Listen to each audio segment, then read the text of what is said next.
Debbie's Green, where we talk about issues that concern the state, void of politics, fear of favor.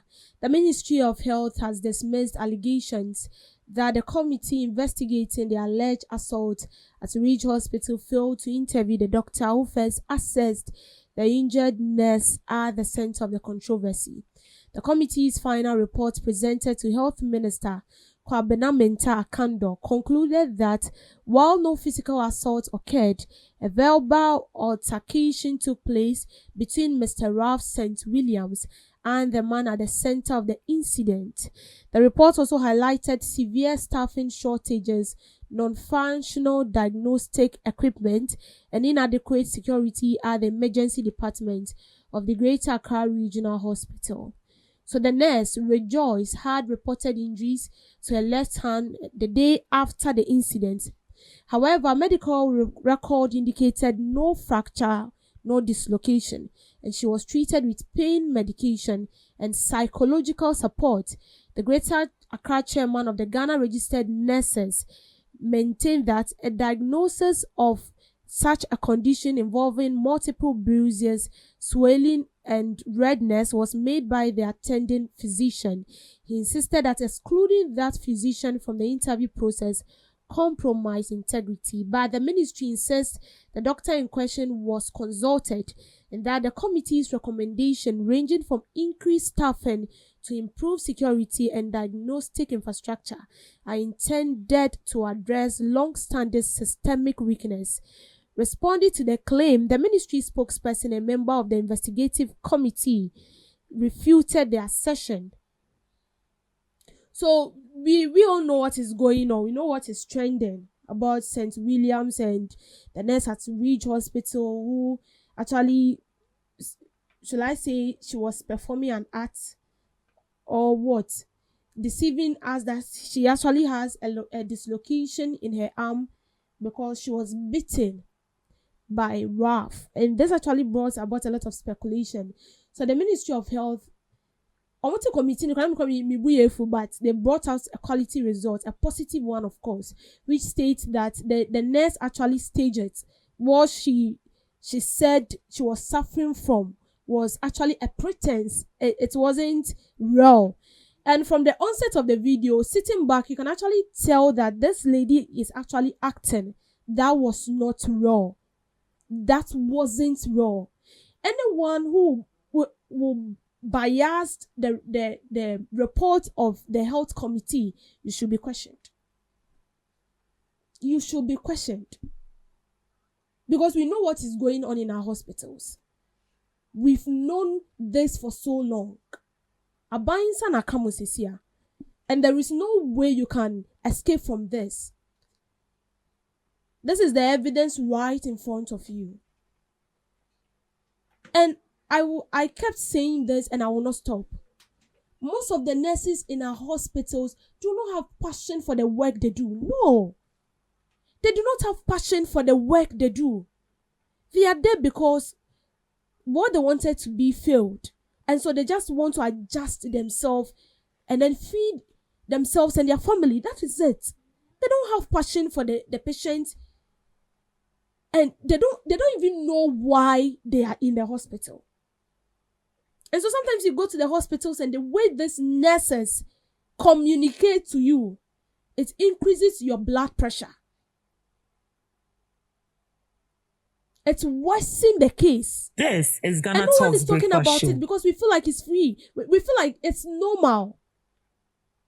But we have no idea of the number of people who died because of some recklessnesses.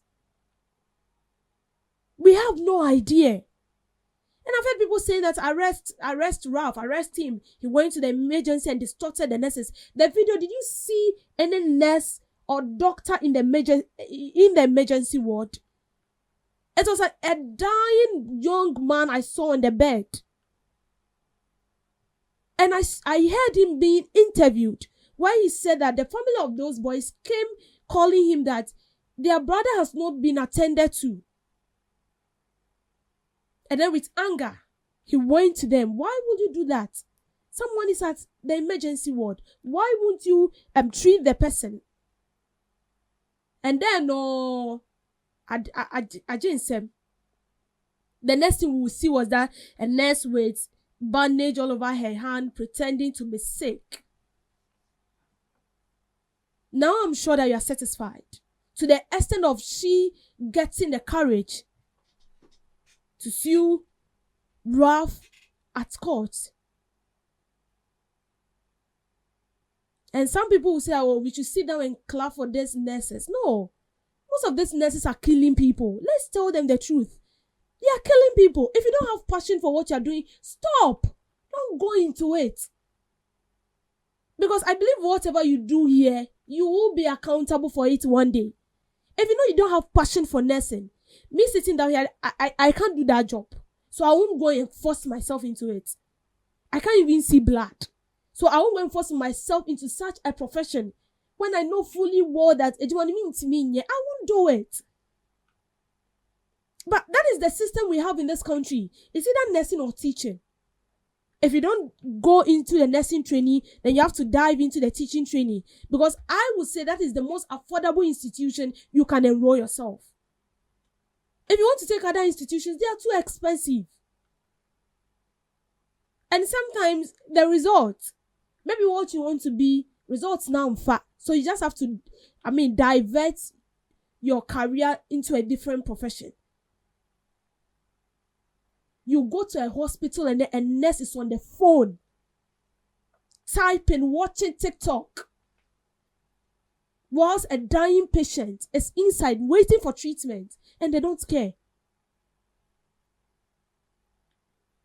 And it's as if most of the people that have been appointed as leaders in those hospitals, it's not as if they don't see what is going on. They have been seeing what is going on because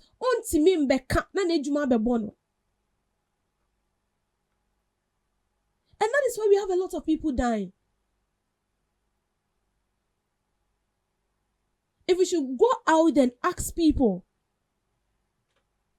about their people they've lost because of the negligence of some nurses, you will be shocked.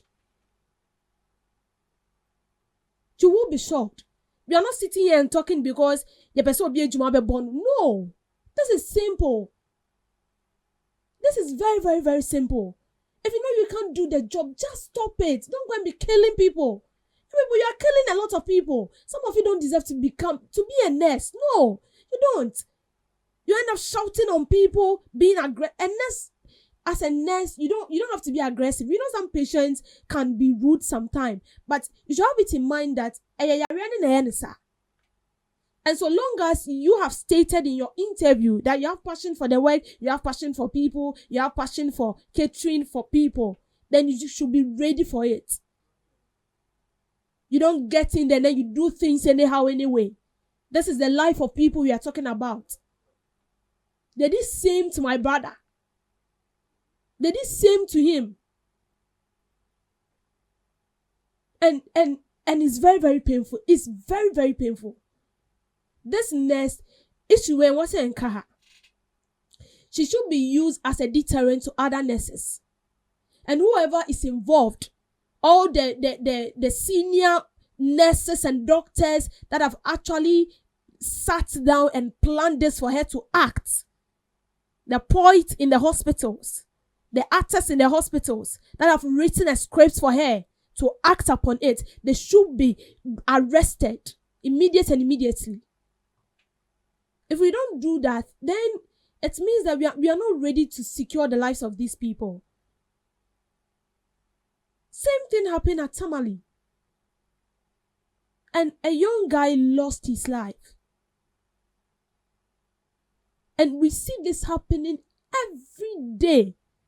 If you like, you just go to the hospital, pretend as if you have someone there, walk through the wards and see what is going on.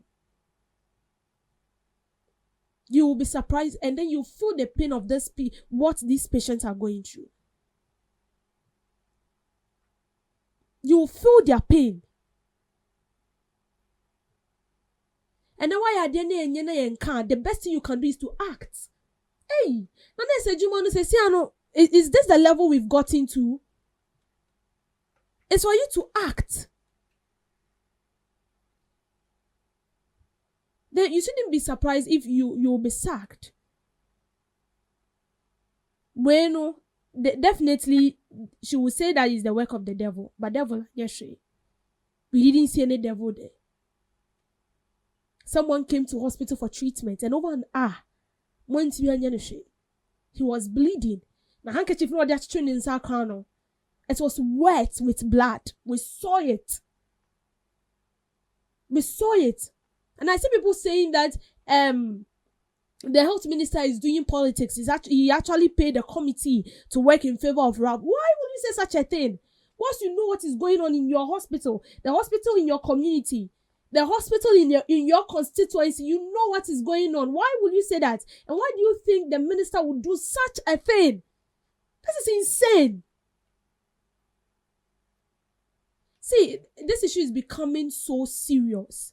And we have to wake up as a country and deal with it at all costs. The same nurses will come out protesting to the government to increase their salary, to give them clothing allowance, to give them transport allowance, like a whole lot. And people, you are even fortunate because in the school they are paying you. The government is giving you people allowance. They are paying you whilst you are in school, and after that they employ you. They still pay you. And you will still go on demonstration, calling on the government to increase your salary, to give your allowances, clothing, food, and everything allowance. And this is what you can do. This is the best treatment you can give. This is Ghana Those Talks who are doing it behind the scene and you feel like no one is watching you, your days are numbered. Thank you for making time with me on Debbie's Girl.